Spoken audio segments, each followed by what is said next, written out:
Welp, everyone, it's that special time of year again. Man, I was so excited for Halloween that I've had a pumpkin in my room since March. It smells bad. Speaking of dead things that smell bad, look at this guy. He fucking reeks. Sonic 3, everybody. And Knuckles. Holy shit! The height of Sonic Mania was something special. I should know, I was there. 10 years too late. After the success of Sonic 2 and the existence of Sonic CD, Sega decided to go straight to work on the third game. I know, right? I thought they were gonna quit after the second. However, development wasn't so easy, with the pressure being placed on Sonic Team from both the higher ups at Sega and a licensing deal with McDonald's. Sonic 3 had only a year to be made. I've never understood the backlash behind forcing your employees to work under stressful conditions and pushing deadlines. If you can make a kid in 9 months, then you can make a Sonic. But you sure as hell can't make a Knuckles.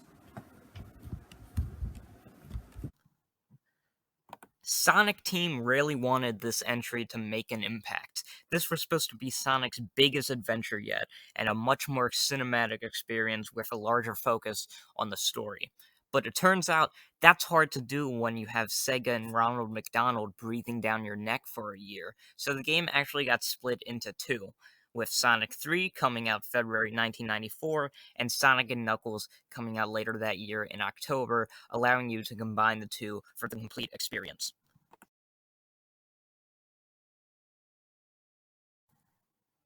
Oh, hell yeah! This opening is badass, with Sonic and Tails flying around, Sonic jumps off the plane, goes Super Saiyan, and I mean, this is really an awesome opening sequence, till Knuckles completely sucker punches Sonic and steals the emeralds. Yeah, so Knuckles is the new character introduced in this game. He's the guardian of the Chaos Emeralds, who's teamed up with Eggman to stop the Blue Bastard before being betrayed and joining Sonic at the end.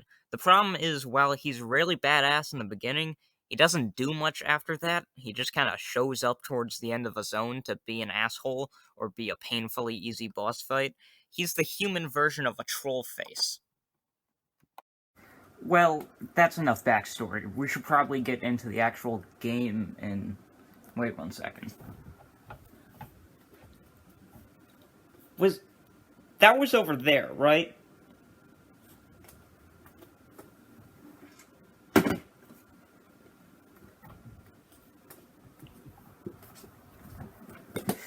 That's probably not a sign. Oh shit.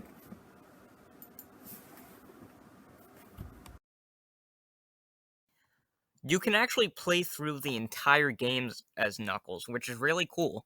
He plays a bit slower than Sonic, but you can also glide straight through enemies and climb walls. Two things echidnas can famously do, I guess. I mean, backwards feet and a three-headed penis doesn't translate well into a 2D platformer. Yeah, that's right. They have a three-headed penis. Shit looks like a to make up for the lack of gliding and climbing, Sonic has access to these elemental shields, and this might be my favorite addition to this game. See, while level design in Sonic games have always rewarded exploration, I never really went out of my way to find hidden paths. It was always just hold right and hope you don't fuck up for me, because all you really got was some extra lives or invincibility. Which is nice, but they didn't really change the core gameplay. But the elemental shields, hell yeah, I actually found myself looking for them because of how fun they are to use. The fire shield gives you this mid-air dash that helps you build up speed quickly and destroy enemies. The water bubble is basically a vaccine for measles and makes underwater sections playable. I didn't say they were fun, but neither is getting a Pfizer shot, you know? And my favorite one is the electric shield, which draws rings closer to you and gives you a badass double jump, which opens up new routes and ways to straight up skip parts of a level. I love these shields. They're such a smart way to add more variety to the game and how you interact with the levels and environment. The three playable characters really are like your three difficulties. Tails, you can pretty much just fly over levels and ignore a lot of tricky platforming. Sonic's playstyle is the fastest character, and you're more likely to take your time to find the elemental shields. This is clearly how you're supposed to play the game. Knuckles is slower than Sonic, jumps lower, and the glide is nice but only useful if you can find high ground, meaning you're more likely to have to deal with the harder routes with trickier platforming, kind of making him the hard mode. And god damn, does this game look great. This might be the best 16-bit game I've ever played. Environments are really pretty, and each zone actually feels like a real place. The music is still as great as ever. I've actually been listening to the OST while writing this video, and there isn't a bad track in the bunch. Every zone is enhanced by the music, and it overall just makes the entire game more memorable. First level of the game is Angel Island Zone, which is on the outside looks like another generic opening Sonic level, till halfway through it catches on fire and it doesn't even phase Sonic, while countless forest creatures presumably die all around him, but nope, he just keeps going. By the way, Sonic kind of looks pissed off in this game. Like, Sonic 1 and 2 felt like Sonic was your cool best friend, but in this game he looks like he's gonna kick my ass. Frankly, Angel Island Zone is perfect. There's so many different route combinations, there's a bunch of chances to explore and look for extra goodies, but also plenty of opportunities to speed up. You can play this zone 5 times and still probably get 5 different experiences. This is kind of wild. Hydrocity or Hydrocity, I don't care how it's pronounced. It's the first time I haven't hated a water level in a Sonic game, thanks to the bubble shield. But it's still probably the worst level in the game. Slow ass platforming and lots of waiting around really drags out this zone, and it's kind of boring just to talk about. Although it is playable, so that's new. Marble Garden Zone is actually pretty solid. I really dig the whole ancient ruins theme. Lots of hidden secrets, but for some reason the level design has always been kind of confusing to me. And now that I think about it, there's these spinning top platforms that have some really jank physics. And actually, while we're on the topic, there's some bullshit enemy placements. And there's also my least favorite boss fights in the whole game. You know what? The more that I talk about this stage, the more I'm realizing that I kind of hate it. One zone I definitely don't hate is Carnival Night Zone, which is really similar, kind of a spiritual successor to Casino Night Zone from Sonic 2, but I think I like this zone more. Balloons that bounce you in the air, massive spinning corkscrews, these little donut platforms to fling yourself off of, fans that propel you into the air. It's a very gimmick heavy zone, but a fun one. Also, these little blue guys can go to hell. These bastards appear in my nightmares alongside the praying mantis from Sonic 2. And there's a water section in this zone, so maybe this game still sucks? Wait, is that Sonic snowboarding down a mountain? Never mind, this game is back to being good, because Ice Cap Zone is another great level. I love the underground cave section, the music is really nice. I think this might be one of the zones that Michael Jackson worked on. There's a lot of slow platforming, but it's actually kind of fun in this zone. You gotta make these platforms swing and time your jumps just right. It's pretty good. Oh yeah, and the above ground sections are really fun. It's kind of like the below ground is all the slow platforming, but then above you get all the fun loops and shit. I'm starting to think that I like this game again. Right? See? This game sucks. Fuck Sonic. Launch Base Zone is actually a pretty hard zone, but there's a lot of creative mechanics and opportunities for speed that reward you for playing well. There's a small underwater section, but hey, even God fucks up sometimes. So far, this game is hitting 4 for 6, and this is where Sonic 3 ends, and we go into the Sonic and Knuckles section. As a standalone game, I think Sonic 2 is much better, but we still have a whole other half to play, and this is where the game just absolutely blows everything else Sonic has done to this point out of the water. Yeah, I'm looking at you, Sonic Spinball. Let me tell you, Mushroom Hill Zone just absolutely.